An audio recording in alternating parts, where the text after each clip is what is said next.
साथियों, आज की प्रेस वार्ता जैसा प्रवीण जी ने बताया कि अरविंद केजरीवाल जी से जब भी हम एनडीएमसी जुड़े बिंदुओं पर, एनडीएमसी से जुड़े इश्यूज पर और दिल्ली की जनता से जुड़े मुद्दे पर कोई भी सवाल पूछते हैं तो आप बार बार के वीडियोज उसमें देखते होंगे, अरविंद केजरीवाल जी डर के भाग जाते हैं। लोग कहते हैं कि अरविंद केजरीवाल जी डरपोक मुख्यमंत्री हैं। अरविंद केजरीवाल जी ने मुख्यमंत्री बनने से पहले आपके मीडिया के माध्यम से उनसे पूछना चाहता हूं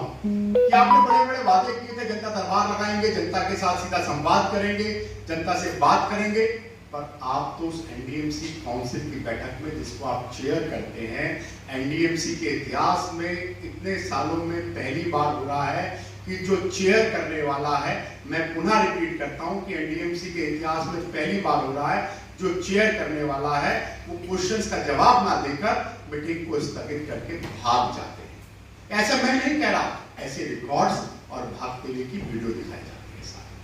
साथियों, मैंने कल जब उनसे दिल्ली की स्थिति पर सवाल पूछे, जब मैंने उनसे एनडीएमसी में कहा कि अरविंद केजरीवाल जी, जब एनडीएमसी में G20 समिट हुआ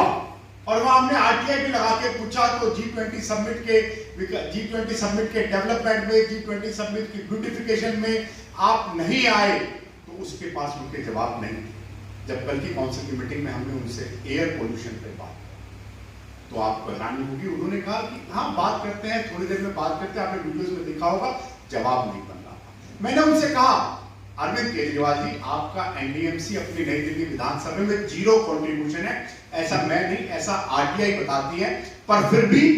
हमारी एनडीएमसी की पूरी टीम ने, हम सब लोगों ने आपको एनडीएमसी के रोड चमचमाते मिलेंगे, आपको ग्रीन कवर पूरा मिलेगा, आपको हॉर्टिकल्चर मिलेगा, हमारे कारण रोड का पोल्यूशन नहीं मिलेगा। और मैं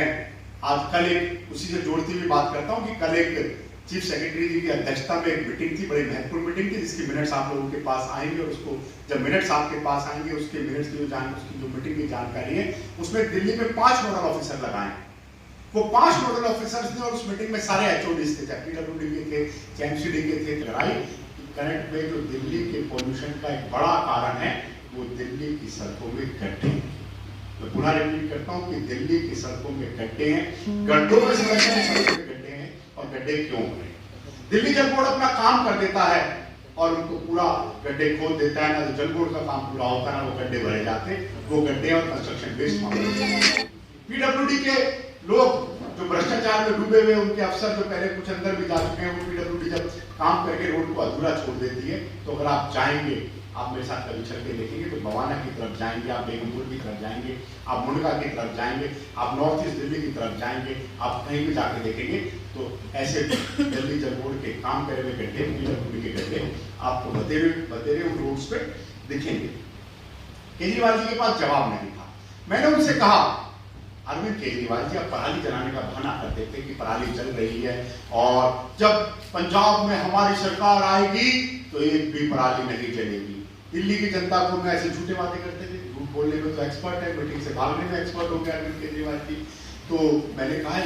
आपकी जो रियल टाइम डाटा की स्टडी है वो पिछले महीने की बताती है कि पंजाब में लगभग 600 के करीब पराली जलाने के केसेस हुए, 600 के करीब पराली, और उसके अगेंस्ट हरियाणा में 100 के करीब है, उत्तर प्रदेश में 40-50 के करीब है। तो आज जब आपकी सरकार पंजाब में आई तो पराली जलाने के इश्यूज पे कंट्रोल नहीं हुए, तो उस पर उन पर जवाब नहीं था। ऐसे तमाम मुद्दों पर उन पर जवाब नहीं था। मैं आपके माध्यम से और ये पूछना चाहता हूं साथियों,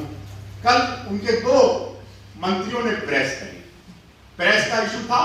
कि जो एक रिपोर्ट है, जिस रिपोर्ट को लेकर जिसकी ड्राफ्ट सबमिट हुई थी, ड्राफ्ट जो उस रिपोर्ट का एक ड्राफ्ट था, उस रिपोर्ट के ड्राफ्ट को subject real time source appropriate and forecasting for advance air pollution management in Delhi, 12 crore रुपए का इस पे इन्वेस्टमेंट है। और इसके साथ साथ मैं आपको जानकारी देता हूं साथियों, इससे पहले 2016 में आईआईटी कानपुर ऑलरेडी एक रिपोर्ट सबमिट कर चुका है 2016 में, जिसमें 5 करोड़ से ऊपर का खर्च आया था। और वो रिपोर्ट इंटरनेट पे भी है, और वो रिपोर्ट पूरी जब आप देखेंगे तो रिपोर्ट मेरे पास में, पूरी रिपोर्ट में डिटेल स्टडी है, जिसके बाद ये रिपोर्ट कर रहे हैं, पूरी डिटेल स्टडी है, तो ऑलरेडी सबमिट कर चुका है साथियों। उस रिपोर्ट के जिसकी बात कर रहे हैं, उससे पहले 2018 में टेरी जो संस्था है वो एक रिपोर्ट सबमिट कर चुकी है। उसके ऊपर उन्होंने क्या किया, 2021 में वाशिंगटन यूनिवर्सिटी के साथ मिलकर इन्होंने एक रिपोर्ट सबमिट कराई, उसका इन्होंने क्या किया। अब जो 2023 जिसकी बात कर रहे हैं उस पर सीरियस ऑब्जर्वेशन, जब हमारे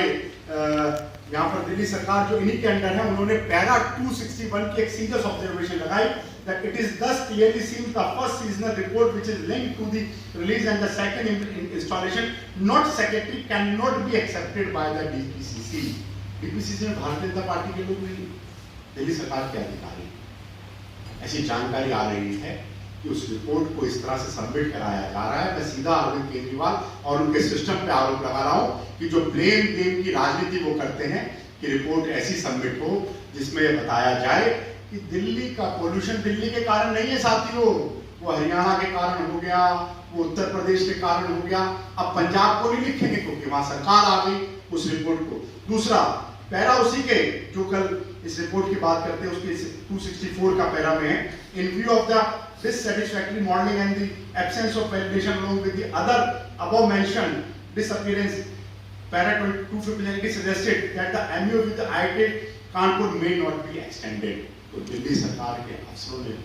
देखा कि जो रिपोर्ट का रजिस्टर था वो भी ठीक नहीं था। तो मैं अरविंद केजरीवाल से पूछता हूं, अरविंद केजरीवाल जी ब्लेम गेम करते रहते हैं क्या? 2016 की जो रिपोर्ट आई तो कैरेक्टर ऑफ पोल्यूशन बदल गया क्या दिल्ली में?